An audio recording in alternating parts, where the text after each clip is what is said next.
Fifth grade and under, you can go right back here to this door, meet your teacher.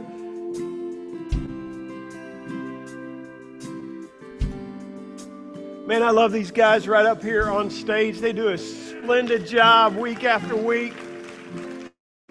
Get here at 8:30, long before you guys are here, practice up. And I think sometimes we don't know quite how blessed we are. I'm not encouraging you to go to another church, but if you do, you'll see how blessed we are with these musicians. In fact, sometimes they do even more than I think that they're capable of. An example of that is this week whenever Tyler Hodges sent me a message and said that Taryn asked their son Aiden, she said, "Hey, Aiden, who built the ark?" And he looked right straight at her, and he said, "Steve." Steve Wills, ark builder, right there. We didn't have any idea, bro. I believe he would have been out there working on it, I guarantee you, man. Oh, so cool. I love that. That gets me every time I read it and think about it. That's funny. So we're doing this series, and what we're trying to do is kind of revisit one of the most popular Bible stories. In fact, it's a story that most people, even that maybe aren't churchgoers, know, and it's the story of David and Goliath. And what we're trying to do is dig around in some of the periphery of the story and hopefully kind of dredge up some gold, some nuggets that maybe we either haven't heard before, haven't thought about a whole lot, whatever. So we're kind of revisiting the story of David and Goliath, or the whole story, and trying to look at the whole thing. So last week we didn't even really get very far into the story, and we just asked at the end of the day last week we asked this question: am I a camper or am I a soldier? Because here's what the deal was. There were a whole bunch of guys that were up on that hillside that were suited up, that had the weapons and everything else, but they weren't soldiers. They were campers because they came out for 40 days. They lined up like they were going to fight, and they never fought. Guys, I'm telling you, it is time to fight. And we talked about last week, it's not about flesh and blood. We don't need to go after people. We need to fight by getting on our knees and fight by preaching the gospel, okay, and loving people. Those are kind of our weapons. So today I want to move on to the next part of the story. Last week we just kind of got to that part that Goliath came out and taunted him, and everybody's just kind of scared to death. Are you a camper or a fighter? So this week I want to let's just kind of read on a little bit, and here's what it says in 1 Samuel 17:12. If you have your Bible, your device, whatever you want. Here's what it says in the New Living Translation. Now David was the son, so we haven't seen David yet. Now David was the son of a man named Jesse, an Ephrathite from Bethlehem in the land of Judah. Jesse was an old man at that time, and he had 8 sons. Okay, so here's what's going on. The Bible is beautiful literature.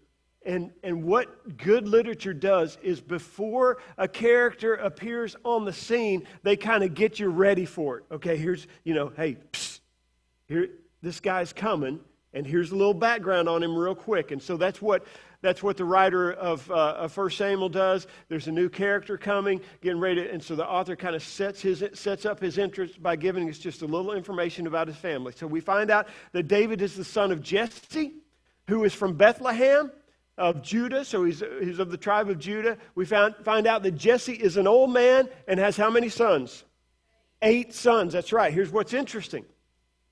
If we flip back one page in your Bible, or one chapter, it might not even be one page. If you flip back, or you one finger swipe, I guess, man, I'm so old. I'm actually flipping pages. Finger swipe back. You can go back to 1 Samuel 16, and you get a whole different story. And let me set that story up for you, and then we'll talk about that. So here's the situation. The unique thing about God's people from the beginning of their existence was this: that their leader was not a man, but they were led by God himself. That was the unique characteristic of them that set them apart from all other nations. Well, what happened was that they started looking around at all the other nations, and all the other nations had a guy that was leading them, a king, a president, a emperor, whatever you want to call it. And so they decided that they needed a king just like all the other countries around them. Let me tell you, a sure sign of spiritual decline is when God's people want to be like everybody else. I'm going to say that one more time. A sure sign of spiritual decline is when God's people want to be like everybody around them. We have always been the minority, and we always will be. Let me tell you, we found that out last week. We got all that, okay? But we are called to preach the gospel, to change hearts. And man, whenever we kind of blend into the culture around us and don't stand out in some way, something is wrong. Something's wrong. I'm not talking about, back in the day, people thought it was about, you had to have the long hair, you had to, certain dress. It's not that. There should be something in us, something that radiates out from us that separates us from the people around us. So the people of God decided they want a king like everybody else around them, and so they choose Saul, or God chooses Saul to be the first king of Israel. He fits the bill. He's tall, strong, good looking, the whole thing. The problem is that Saul doesn't have what it takes on the inside. He's got the outside part down. Inside is always more important than the outside with God. So God tells this guy, his name was Samuel. He was a prophet. He was a guy who heard from God. He was like the mouthpiece of God. That's what prophets were. And God told Samuel, I've rejected Saul as king. It's time for you to go find the new king, and I'm going to lead you to him. And here is where you will find the next king. It is at Jesse's house. Jesse's house. Okay, so that's kind of the setup. So Samuel took off to Bethlehem in search of the king. Does that sound familiar? Okay. In search of the new king. And when he got there, he asked Jesse to gather up all his sons because he knew it was one of the sons. And so Jesse gathered up all his sons, all 7 of them. Wait. Yeah. Before, and it says that Jesse had 8 sons, but when Jesse gathers up his sons to show to Samuel, he only has 7 of them. And so Samuel went down the line, and he stood in front of the oldest son, and God said no. And the second oldest, God said no.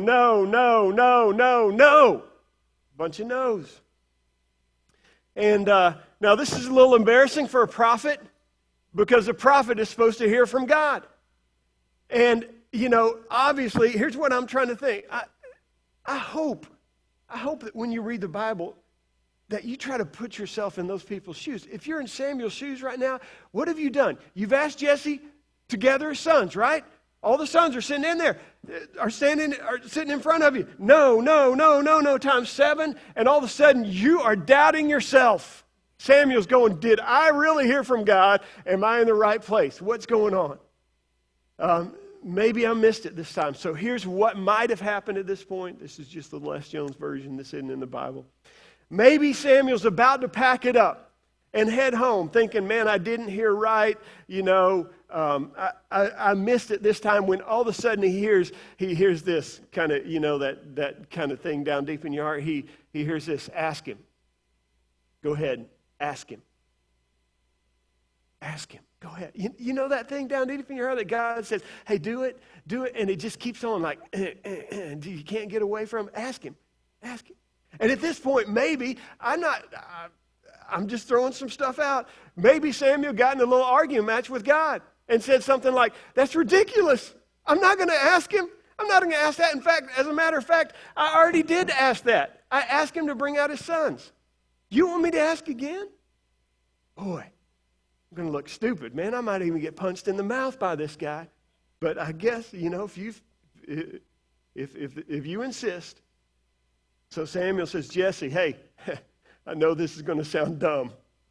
Sorry. But are you sure this is all of your sons? And he knew what the answer was going to be. I mean, who forgets a kid? Who forgets it? Of course, this is all my sons. And here's what it says in 1 Samuel 16:11. Then Samuel asked, are these all the sons you have? They're still the youngest, Jesse replied. We don't really count him in the 7. But he's out in the fields watching the sheep and goats. Send for him at once, Samuel said. We will not sit down to eat until he arrives. Here's the deal with Jesse. He doesn't even say his name.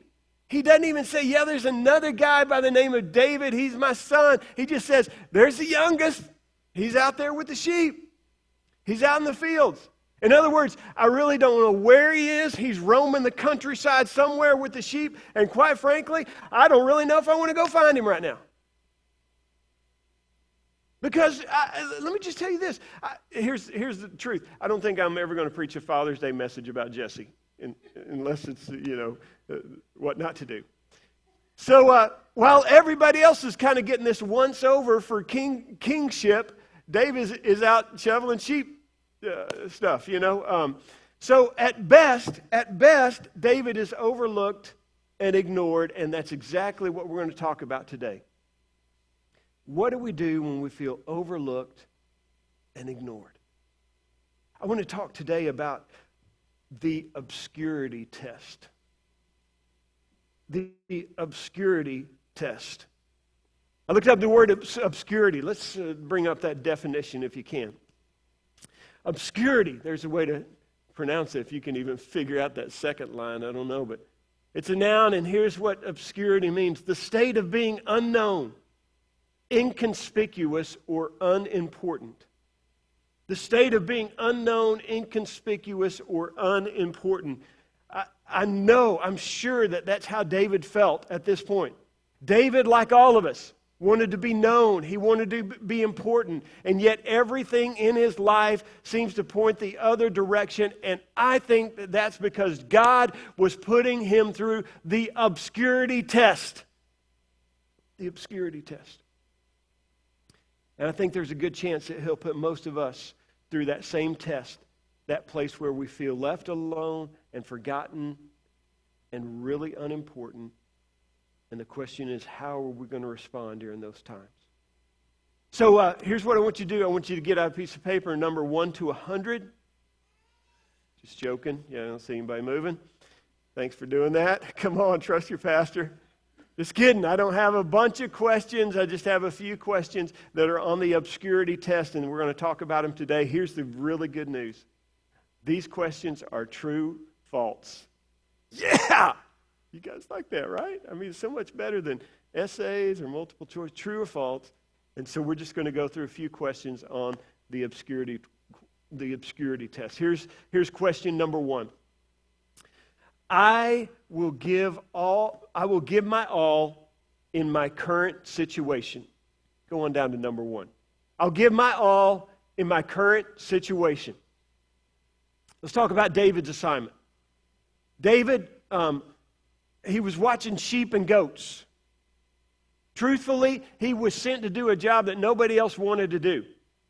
I know we have like visions of, cute little shepherds and everything from maybe Christmas plays. Shepherding was no fun. And nobody really wanted to do it. And so David's out there doing a job nobody wanted. David didn't have a first shift job. He didn't have a second shift job. He didn't have a third shift. He had a first, second, and third shift job, because when you watch sheep in those days, we're not talking about fences or anything else. Sheep just roamed around wherever the good grass was, and the shepherd just kind of followed and tried to lead them, like leading a herd of cats. Just, okay, guys, let's kind of stay here for a minute. That's what shepherding was about. You simply follow the sheep. You slept out under the stars. You slept where the sheep were. Sometimes you were gone for long stretches of time. You would be with those sheep and only those sheep for long stretches of time, never seeing another human being. I've got a farm story for you. This just inspires me. I remember the first year that I worked on the wheat farm in Oklahoma. I think I was 14 years old. And my job generally was to plow the fields after the big combines had come by and cut all the wheat. And so my boss would come out to a big field, maybe 400 or 500 acre field. He'd drop a big old tank of diesel for me out there, and he'd say, "Have at it for the next few days."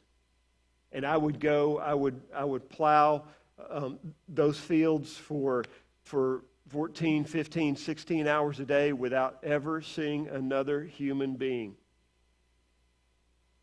It got so bad that when I got home at night, I was anxious to get to talk to my parents. That's how bad it was. I'm a 14-year-old kid saying, "Let's just stay up and talk for a while, Mom and Dad." You know, it was bad. I mean, there's something about being out there all alone. I just want you to understand that David was out there with the sheep. He's all alone. He's forgotten, feels forgotten. Nobody comes and sees him. Mama doesn't bring him lunch, anything else. He is out there with the sheep. And here's the temptation. During those times of obscurity, the temptation for David and for us is to get discouraged and not give it everything that we have. To just say, "Man, if this is what life is about, I'll just do it kind of half-heartedly. I just won't give it my best." David could have been a slacker, and nobody would have been there to notice. But he chose to give himself fully.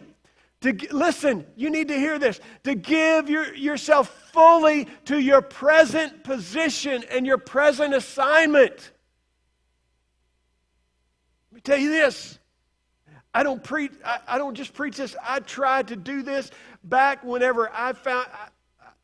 Pastor BK and I planned all of our lives to do ministry, and that be our income and everything. And after a few years in it, we realized, man, this is tough, And we went through a couple of really tough ministry assignments and found ourselves just out of ministry and not really having skills because, a Bible school degree really doesn't do you much good out there in the world. And so we have to go and sign up at temporary agencies, and that's what we did. And she got a job, and I got a job. And let me just tell you this. I had to swallow my pride, man. Because here was the first temporary assignment that came up. It was for a secretary at a school employees union.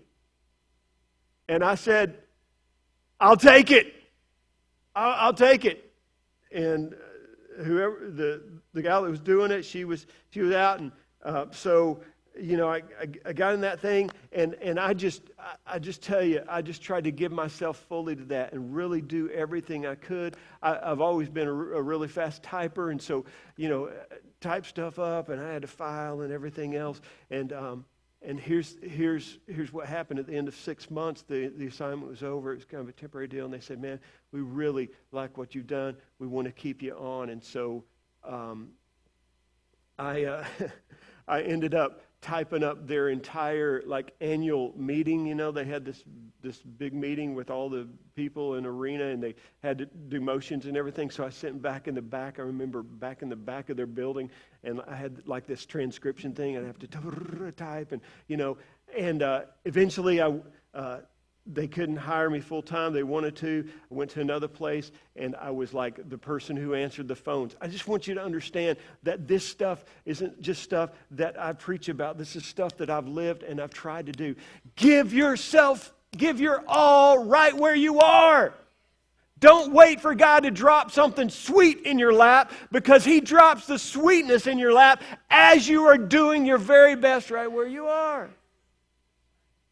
I'm telling you, man, I got to that new job, and I was the guy who answered the product information calls. And so they put me on the phones the first day I was at the place. I had no idea about their products. I was just like, yeah, it does something. I tell you what, and so I just say, "Let me fax you a spec sheet. Can I do that?" And so everybody I talked to just about, I run over the fax machine, put the thing in, and man, I was just running my legs off. And then at the end of the day, I would have to get all these packets together and stuff them to put them in the mail. I remember being there really late at night sometimes, and all these guys who are making, buku more bucks than I am, engineers and everything else, they've gone they've been home for 2 or 3 hours, and I'm sitting there stuffing packets, in the mail. Man, just like, wow. And it was just amazing how God, I just want to brag on God. It isn't anything about me, but how God advanced me from being the guy who's kind of the lowest on the totem pole that answered the phones to when I left to come here to pastor. I'd just taken a trip to the Asia Pacific region. I was the sales rep there and making a good bit of money. I'm just saying that just to say, give all you have right where you are. Here's what Colossians 3:23 says. Whatever you do, work at it with all your heart as working for the Lord, not for human masters or bosses. I think that sometimes there's this feeling in us that we'll really give it all we've got when God puts us in that perfect job, that perfect relationship, that perfect ministry, whatever it might be. Man, if that's our attitude, it may never happen. I think God looks at what we're doing now when deciding where He's going to put us next. Listen to that. God looks at what we're doing now when He's deciding where He's going to put us next. Here's what the enemy wants us to do. He wants us to get bitter and despondent because we're not where we thought we would be. And I think about a guy, and I won't talk a whole lot about him, a guy named Joseph in the Bible, had this dream from God. God said he was going to be a leader over his family. His family was going to bow down to him. Right after he has that dream, he gets sold into slavery. He gets falsely accused. Once he gets as a slave, he kind of rises to prominence. Once he rises to prominence, he gets falsely accused, basically of rape. He gets to the prison, and here's a guy who everything God had spoken something over his life, and yet everything is saying it's not going to happen. And here's a guy who could have gotten bitter and despondent, but he answered the obscurity test right. I'm going to do everything I can right where I am. Everything. And he ended up being in charge. He's in prisoner. He's a prisoner, and the warden puts him in charge of the prison. When's the last time you heard of that? And here's what he didn't realize. He didn't realize that when he was taking care of a few prisoners and administrating those few prisoners, everything that involved those few prisoners, he didn't realize in a few years he would be taking care of millions of people. Here's what we don't understand sometimes. That where God has us right now is preparation for where God wants to take us next. It's preparation. Don't see it as anything else. God, how can you prepare me? We know that David gave his very best, because when he's trying to convince King Saul, when he does eventually show up at the battle site, he's trying to convince King Saul to let him fight Goliath. And here's what David says. But David persisted. I've been taking care of my father's sheep and goats.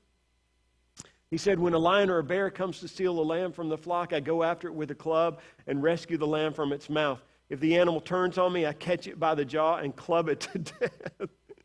I'm sorry about PETA. If you're a PETA member, sorry about that. I've done this to both lions and bears, and I'll do it to this pagan Philistine too, for he's defied the armies of the living God. The Lord who rescued me from the claws of the lion and the bear will rescue me from this Philistine. I mean, here's the deal for me. If I'm watching sheep and a lion or bear comes at it, I'm saying, sheep, you're on your own.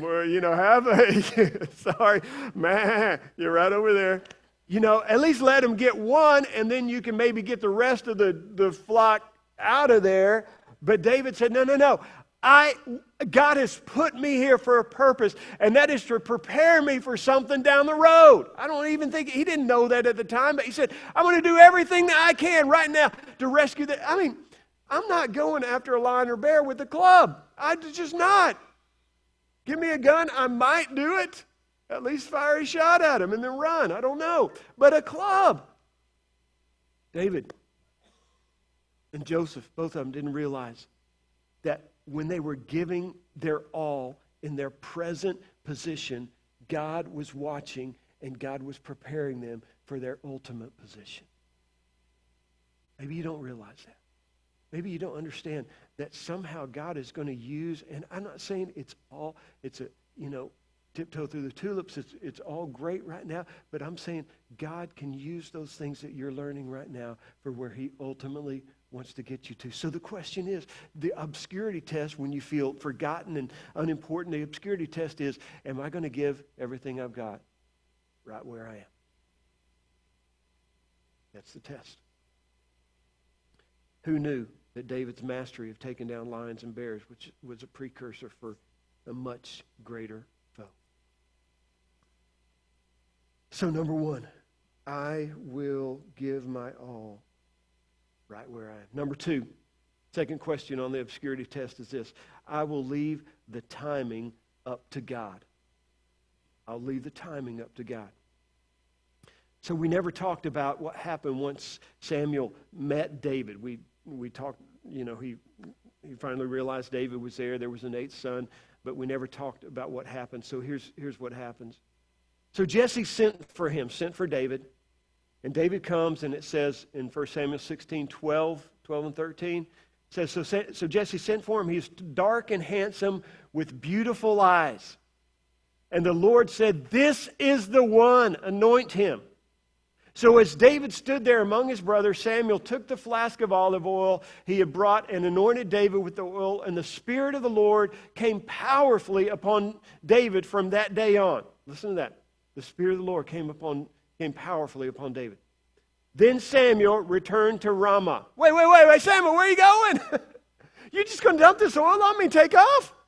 What about the big press conference that says, hey, I found the next king of Israel. Here he is, David. No, he just dumps this oil on the guy, signifying he's the one, and turns around and takes off. I mean, God says, this is the guy, this is the one. Can you imagine how David must have felt, how overwhelmed he must have been, and how slick he must have been from all the olive oil? Do you know what happened next? Here's what happened next.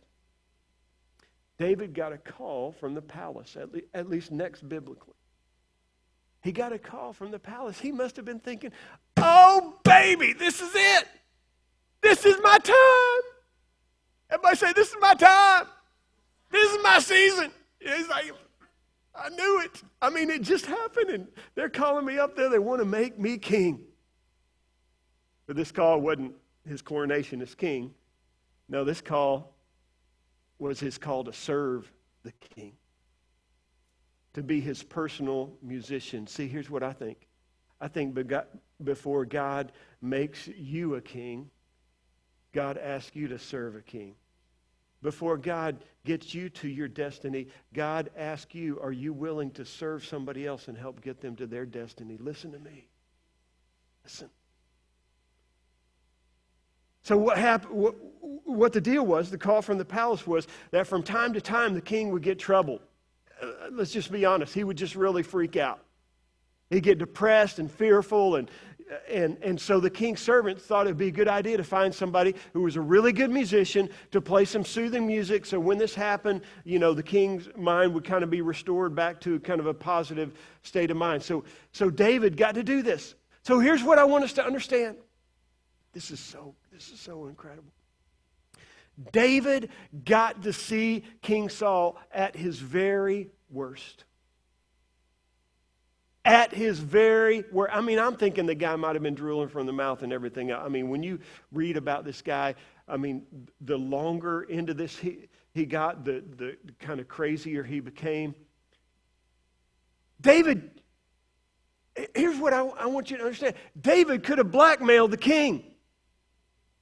David could have talked bad about the king because he had seen the king at his very worst. I was thinking, and this is just my active imagination, I was thinking, what if David was on Twitter? So I thought David might have tweeted something like this. At the gig, again, nothing like playing for a crazy boss. Hashtag chosen, hashtag anointed, hashtag olive oil all over, hashtag real men play harps, okay? So those are just some things he might have said. I mean, he could, and you notice his Twitter handle, the next king. He could have said, hey guys, this guy is nuts. I took some video on my cell phone. Let me show you. Check this guy out. He's crazy. And I'm tired of doing this. After all, let me tell you what happened a while back. Samuel came to our house, man, and he said, no, 7 times. And he got to me. He said, yeah, this is the guy. He poured olive oil. It's the whole thing. I mean, hashtag olive oil all over. That's just how it happened. I had olive oil around. I mean, I'm the guy. I'm your guy. But here is what David knew. That God alone needs to adjust the timing of his destiny over our life and not us. He needs to be in control of what happens and not us trying to make it happen. I'll trust God with the timing. I'll let the timing, let God do the whole timing bit. So in light of what David really did, I thought, okay, this is what he could have done if he was, not going to kind of take things in his own hands. But what did his tweet probably really look like? So we have Shepherd Dude at Shepherd Dude, and it says, he said, love my job. Never thought I'd play for the King. Hashtag blessed.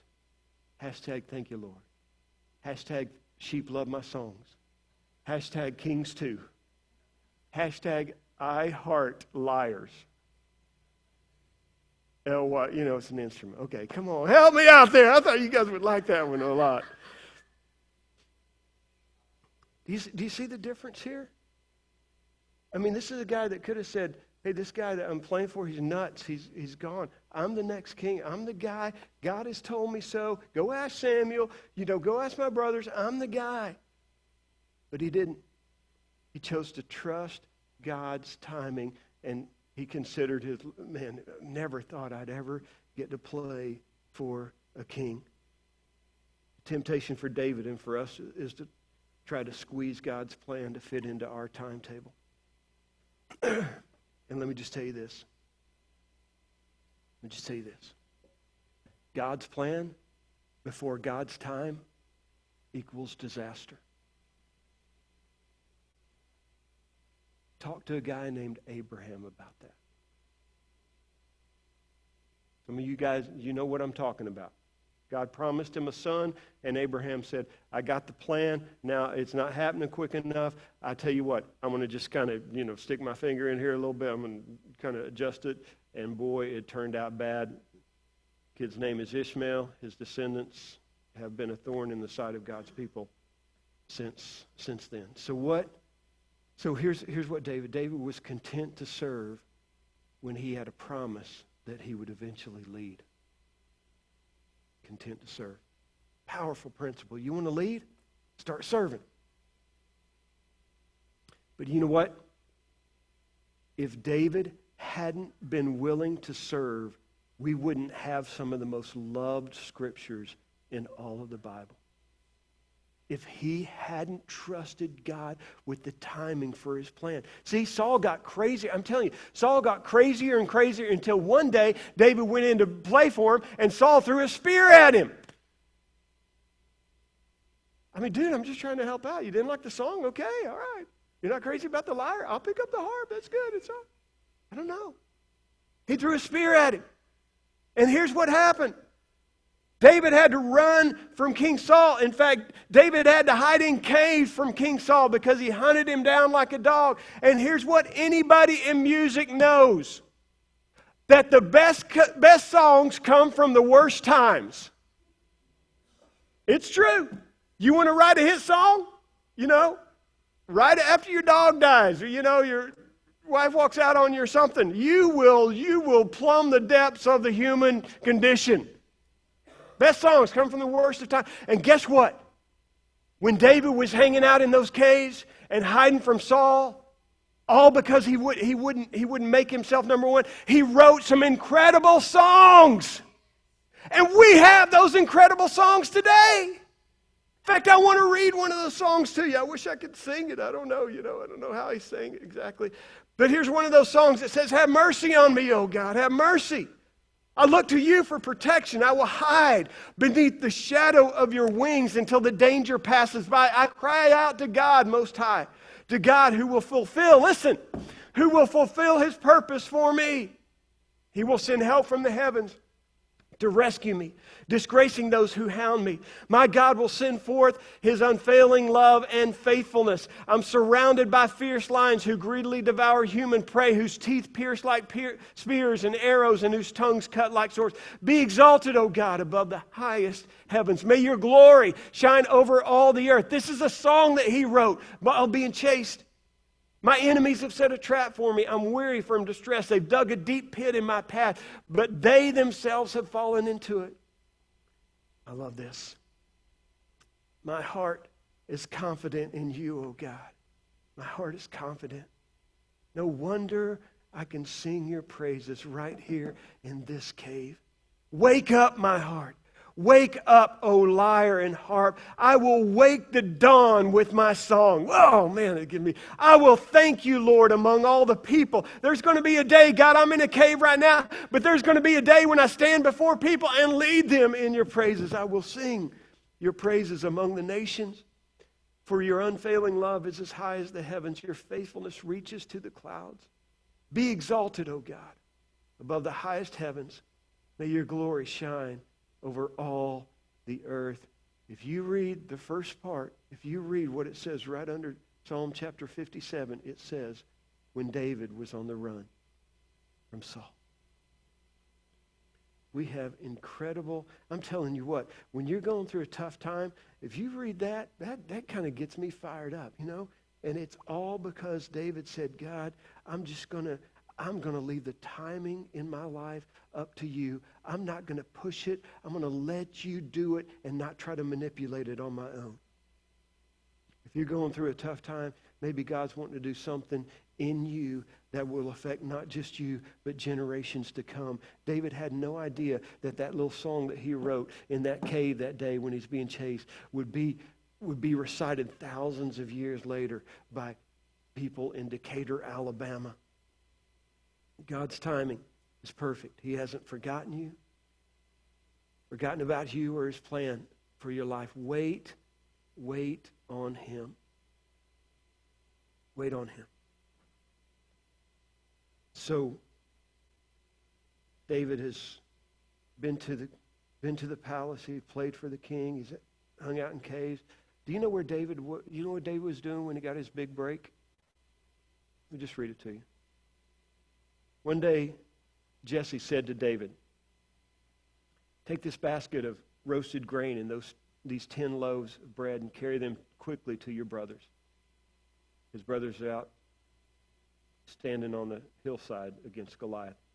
"And give these 10 cuts of cheese to their captains. See how your brothers are getting along and bring back a report on how they're doing." David's brothers were with Saul and their Israelite army at the valley of Elah fighting against the Philistines. And so here's what it says. David, what did he do? He left the sheep. Are you kidding me? Are you serious? David, anointed to be king, played for the king, the whole thing, and you're with the sheep. Wow. And another shepherd and set out early the next morning with the gifts, as Jesse had directed him. He arrived at the camp just as the Israelite army was leaving for the battlefield with shouts and battle cries.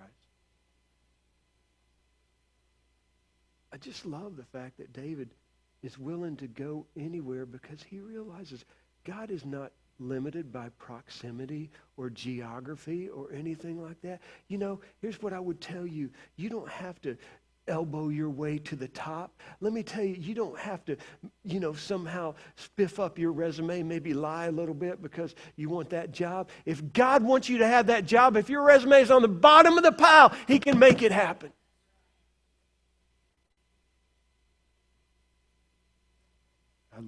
I love the fact that David wasn't there first. In fact, he was there last, but he got the gig because God had destined it for him. So I guess for me, the ultimate, we could probably just summarize this whole obscurity test with one question, and that is, I will trust that God is in control. I will trust that God is in control. That is ultimately what I see in the life of David. That he realized that he didn't have to make up,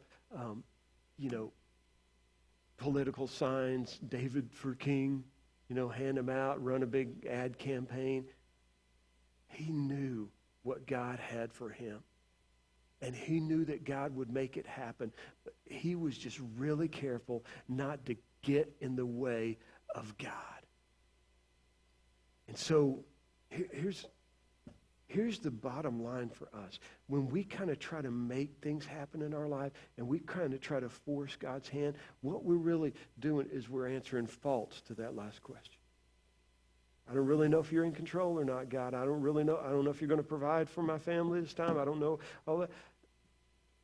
David was a guy who, man, his world was absolutely out of control at times. Somehow, deep in his heart, he could circle true on, I'm trusting that God is in control. The obscurity test. There are going to come times in your life where you're going to feel unimportant, forgotten, inconspicuous. And I'm telling you, those are some of the times in your life where God can do the deepest work in us. Let him do it. Let's bow our heads.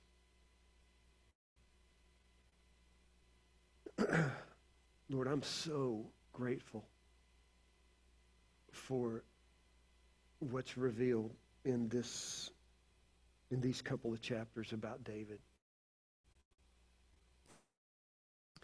That he was, I have no doubt, felt the same feelings that we do sometimes where, like, God, where are you? Through the Psalms, we find a guy, feelings in his emotion, where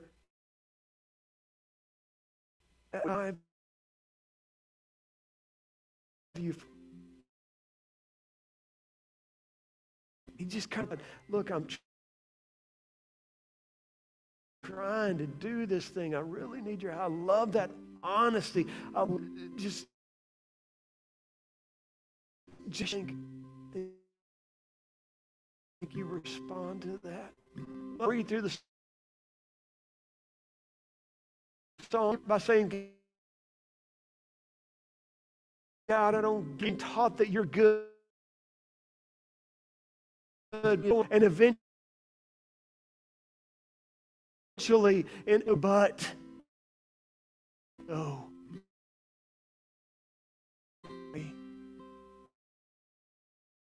ways he says that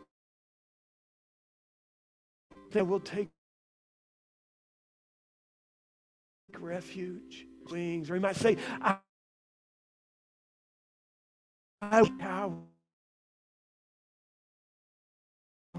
or he might say, and all of a sudden things change. And so, God, I pray over people who feel inconspicuous. They just feel like they are on the back 40, we're on the field with a diesel tank and never get seen or heard from. Here's what I encourage those of us who are in this place to do. Give it right where you are. And timing up to God. Don't plan of God or make a way. Relax a little bit.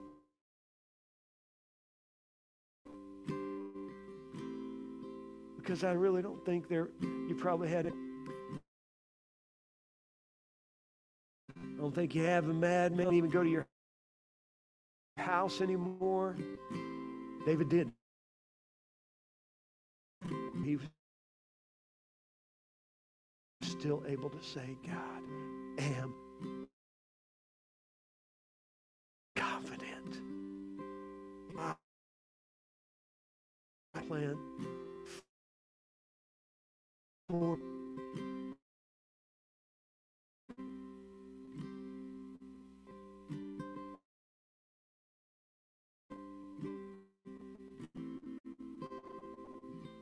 just want you to know you're not forgotten.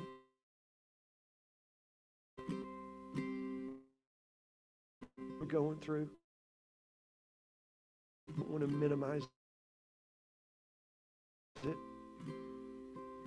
Man, when I look through the scriptures and see some of the stuff that great, I go, I have not, I haven't even scratched the surface of suffering or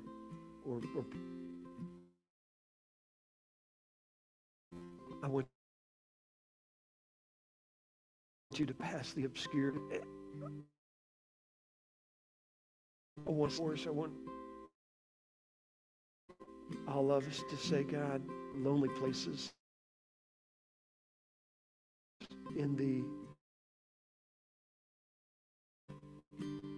for experience you the greatest.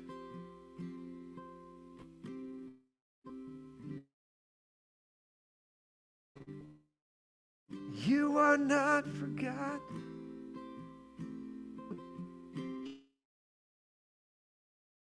You, yeah, are not forgotten.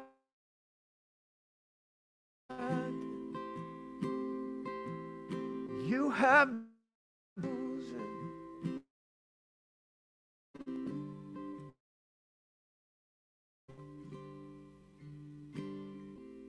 I really don't even know. I just want you to understand the plan for you. God has a purpose for you. God has a destiny for you. And don't that during the tough times.